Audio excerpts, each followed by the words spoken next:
Hello students, இப்போ நம்ம இதில் பார்க்க போகிறது 10ஆம் வகுப்பு கணிதம் முதல் பாடம் உறவுகளும் சார்புகளும் பயிற்சி 1.5ல் 5வது கொஷினுக்கு ஆன்சர் பார்க்கலாம். 5வது கொஷின் பாருங்கள். ஏபிசி உட்கணம் n மற்றும் f ஆஃப் ஏலிருந்து b என்ற சார்பு f ஆஃப் x = 2x கூட்டல் 1 எனவும் மற்றும் g பியிலிருந்து c ஆனது g ஆஃப் x = x² எனவும் வரையறுக்கப்பட்டால் f ஆஃப் g மற்றும் g ஆஃப் fஇன் வீச்சகத்தை காணுங்க. அப்போ நம்ம இது f ஆஃப் xும் g ஆஃப் x எடுத்துகிட்டு எழுதிட்டு அதுக்கப்புறம் இது ரெண்டுமே கண்டுபிடிக்கலாம். அப்போ பாருங்கள், first f of x = 2x கூட்டல் 1, அதுக்கப்புறம் g ஆஃப் x = x².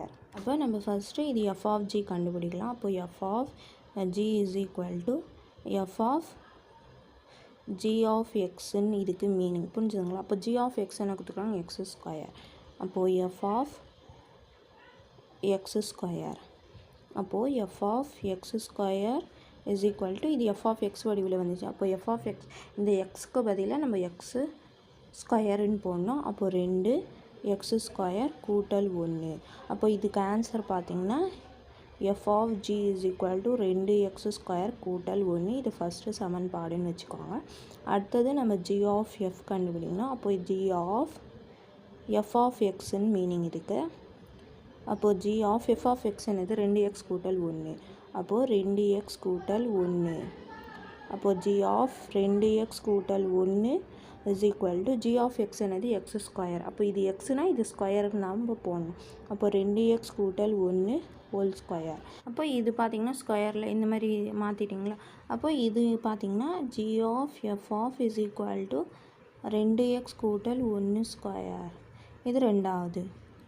அப்போ இதோட வீச்சகம் பார்த்திங்கன்னா இதோட வீச்சகம் இது. அப்போ இதுக்கு எப்படி எழுதலான்னா, therefore f ஆஃப் g வீச்சகம்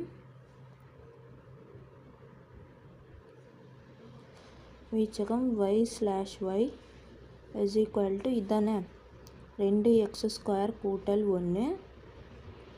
இது x belongs to n தான் சொல்லியிருந்தாங்க கொஷினில், அதனால n.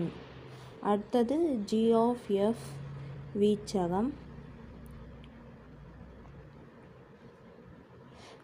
பார்த்திங்கன்னா y/y இதுக்கு என்ன சொல்லியிருக்காங்க, 2x கூட்டல் 1² இதுவும் x/n